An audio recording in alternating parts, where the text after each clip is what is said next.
there's a lot of things about churn that you can control as a gym owner.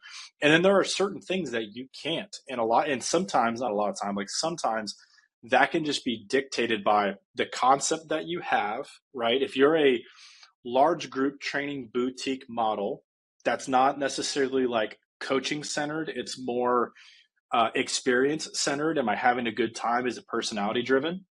You're an inspiration to our entire organization. Welcome to the Gym Marketing Made Simple podcast. We're going to be talking the done-for-you marketing and sales strategies proven to work with boutique fitness gyms to increase quality lead flow and grow your revenue. Don't try to be a professional marketer and waste tons of money. Let the experts at Lasso do it for you. And now, here are your hosts, Blake Ruff and Sherman Merricks. Hey, what's up, you guys? It's Tommy here at Lasso. When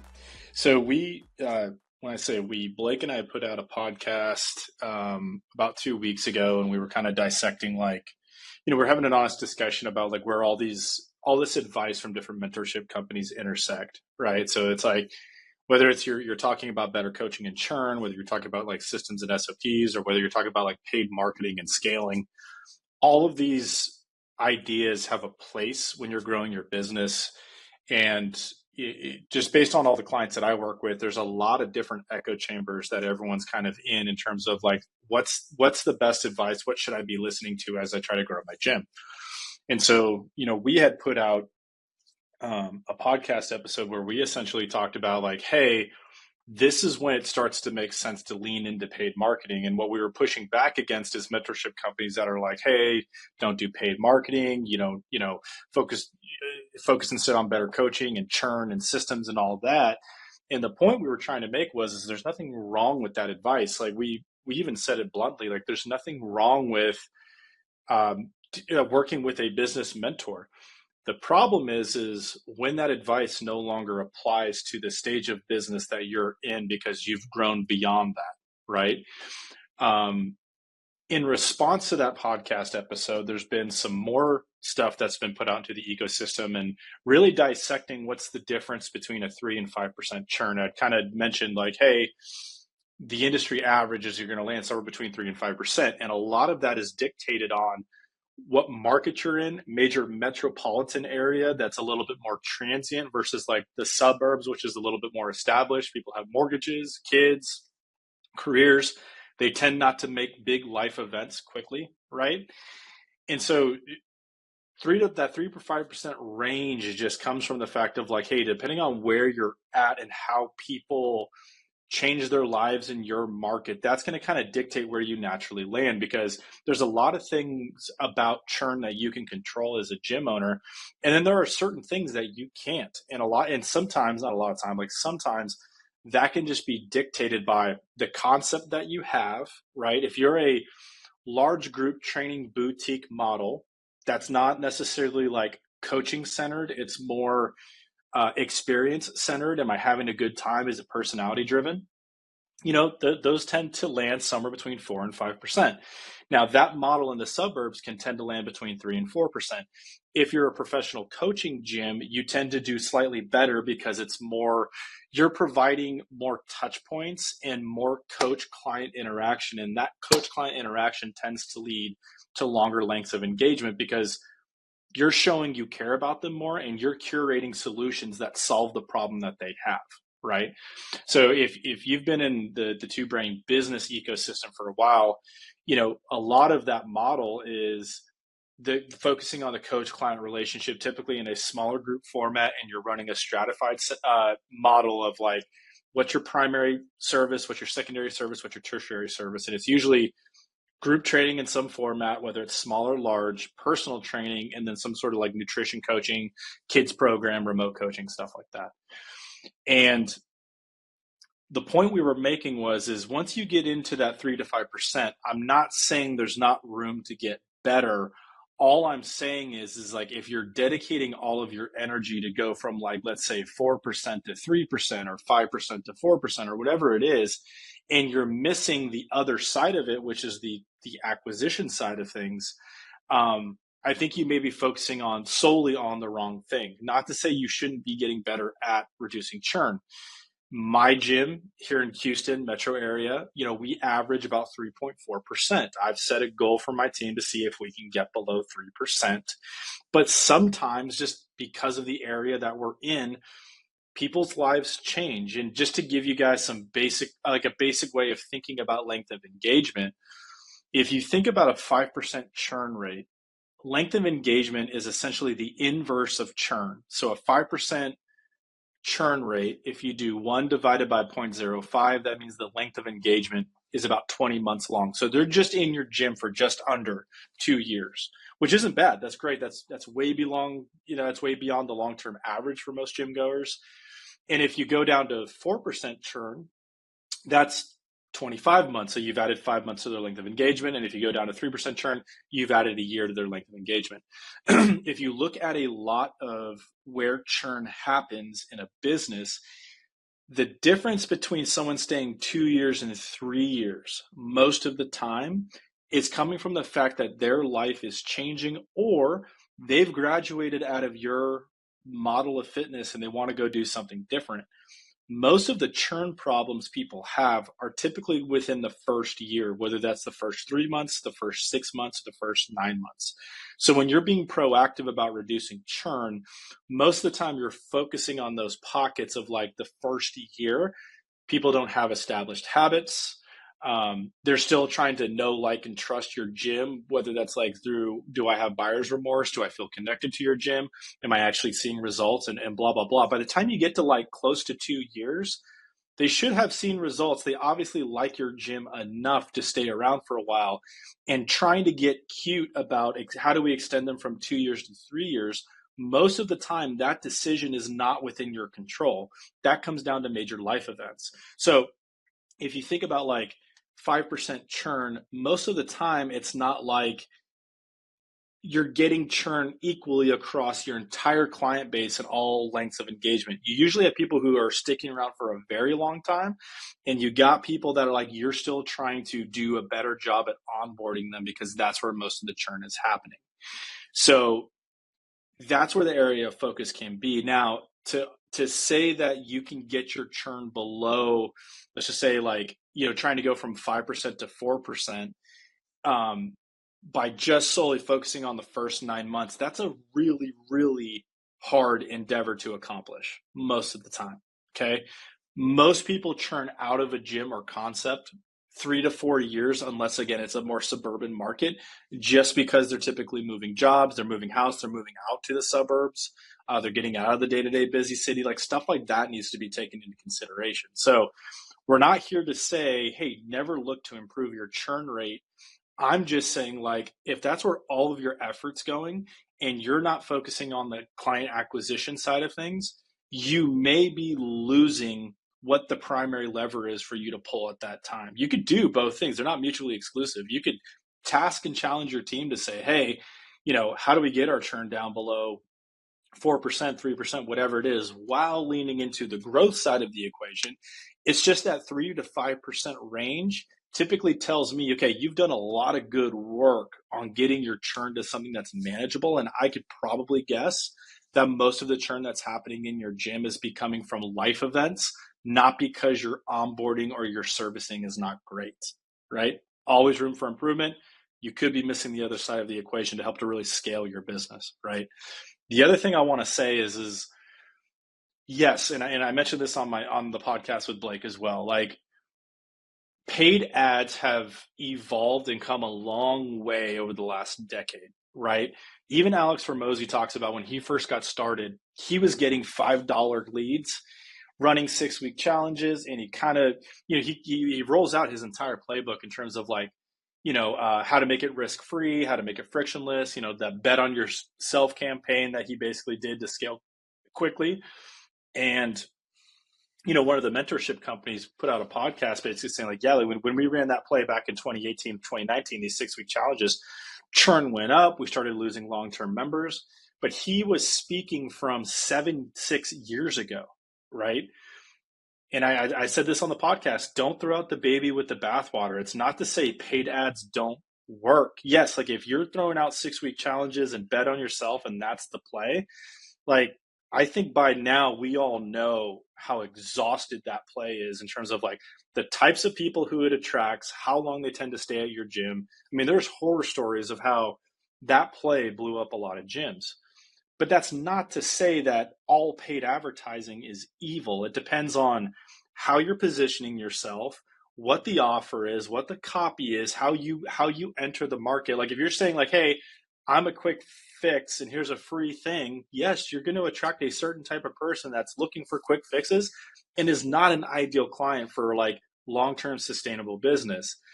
At the same time, you can't just put out into the marketplace, "Hey, we're only here for people who are trying to make this a lifestyle." And we have like, people aren't going to be attracted to that, right? So, here at Lasso, like we're trying to find the sweet spot, and we've been very successful at this, of how do we position your business as being solutions oriented, that's not trying to attract a quick fix. And in no way are we saying anything that you do is free, right? Um, that's our way of filtering the entire market to find people who are looking for solutions, understanding that quick fixes aren't the right idea, but it's not so far out into the future that they're like, "Yeah, I'm not even thinking 12 months from now. I'm just trying to like look good and feel better within the next like few months." Like, how do we do that? Right. So again, I go back to the same thing. The top performing gyms, and when we talk about performance, we're talking about top line revenue. They tend to be running paid ads because they've reached this point of equilibrium where their organic plays are not bringing in enough leads to make up for the natural churn that's happening inside of their business. Not to say it's good or bad, it just depends on what you want as a business owner, right? I mean, within the two brain methodology, right? Successful initial gym owner is, you have 125 to 150 members, you have $100,000 net owner benefit, yeah, and you're probably doing somewhere between 25 to 30K, a month. There's nothing wrong with that business model, but there are limits to that business model. And if you're looking to scale beyond that, the advice you're getting from that echo chamber probably is not enough to get you to the next level, right? For that type of gym owner, I would say, look, it's a good solid business that's profitable, that's doing well. The question I have for that gym owner is, are you okay knowing that your play here is to cash flow that business into wealth building assets, because you're not going to have a sellable asset that's worth a whole lot at the end of that rainbow in the next 10 years. So if you're looking to exit the business in the future, there's not enough value in that business to give you a valuation that's like going to sustain you for the remainder of your life. Like taking that cash flow and building wealth outside of it, whether it's through real estate, other businesses, whatever you want to do, that's going to be how you turn this endeavor into an actual thing that's going to benefit you long term. Now, if you're a gym owner that's like, I don't have easy access to real estate because like I live in downtown Houston and real estate's expensive and I can't just like go out and do all of that for my business, right? You got to be thinking more of like, how do I keep expanding this opportunity set, whether that's through multiple locations, building a portfolio of other friends, whatever it is, right? That's what you need to be doing to create a valuation that gives you a nice, easy exit from the business, right? But if I tell that to you up front to say, hey, if you just like being an owner operator, getting your business to like X, Y, and Z, make sure you cash flowed into wealth building assets and knowing that your exit is probably going to be for the depreciated value of the assets plus somewhere between 1 to 3 years of seller's discretionary income or earnings, right?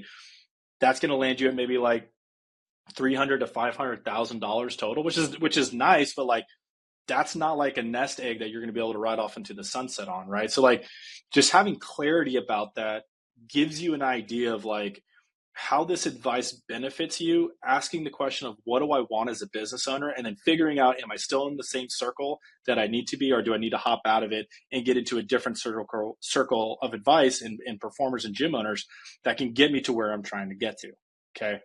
And that's where this nuance matters, right? So it's easy for me to come onto a podcast and just say like, yeah, just do this, just do that. And the reality is like everybody's different. Their business is different. Yes, there are basic fundamental building blocks to any business that you need to master, but that's going to get you to a certain equilibrium point. And the question you have to ask yourself is, am I happy with where I'm at? If I am, cash flow this thing into wealth, exit at minimal value, or do I need to keep expanding? And if I need to keep expanding, things like paid marketing, things like leadership development, things like staff development, things like being in circles of people that are doing what you want to do really, really start to matter, right? And that's where like our whole Pinnacle group was born out of, was this idea of like, we have very successful gyms and we're not happy with where we're at because we understand that we're trying to take our business to a level that accomplishes our long-term goals as entrepreneurs, business owner, family people, whatever it is, right?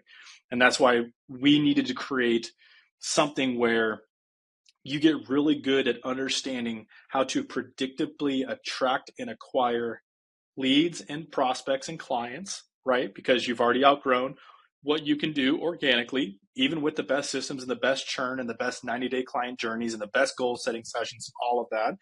And you also need to develop yourself as a leader to better develop leaders within your business so that they can carry the business forward. That frees up your time to continue to scale up, right? So that's where all of this is coming from. So again, this is in response to a podcast that was recently put out by another mentorship company that wanted you to get very specific about the difference between 3 and 5% churn using very basic math. My pushback is there's nuance to that range. It's not mutually exclusive. You can tackle both things at the same time.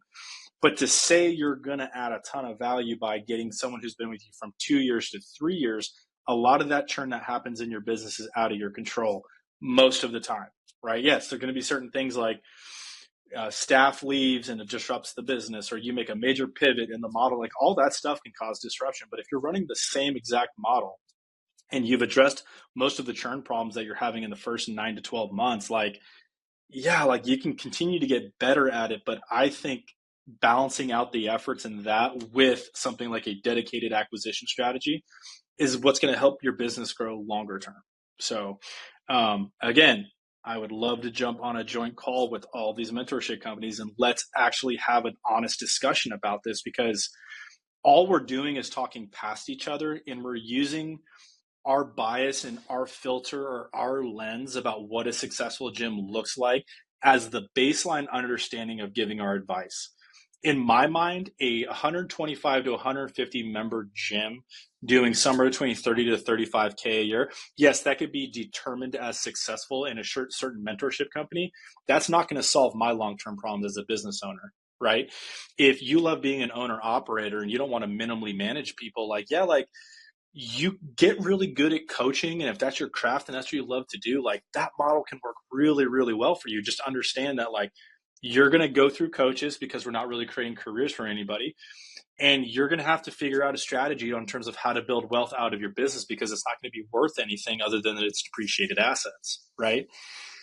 Again, guys, nuance matters when we're giving advice. Like it's, I don't like to treat you like I'm just putting you in a box. It's like, what's your model? Who do you want to serve?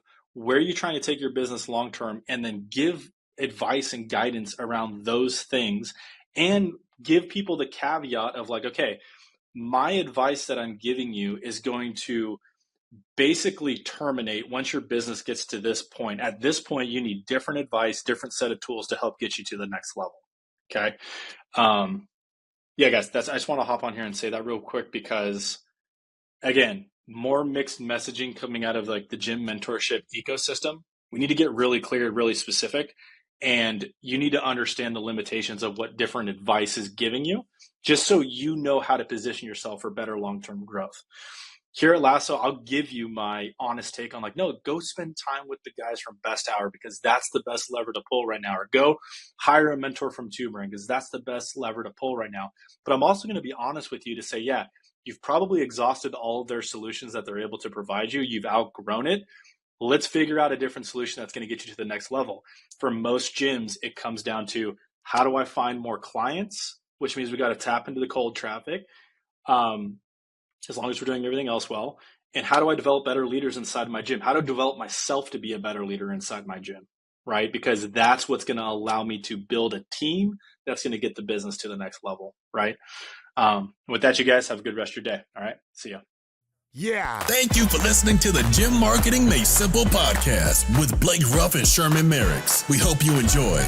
We believe marketing should increase revenue and not waste money. So book your free call today. Head on over to lassoframework.com. That's LASSOFRAMEWORK.com and find the right words, get more customers, and increase your revenue. We'll see you here next time.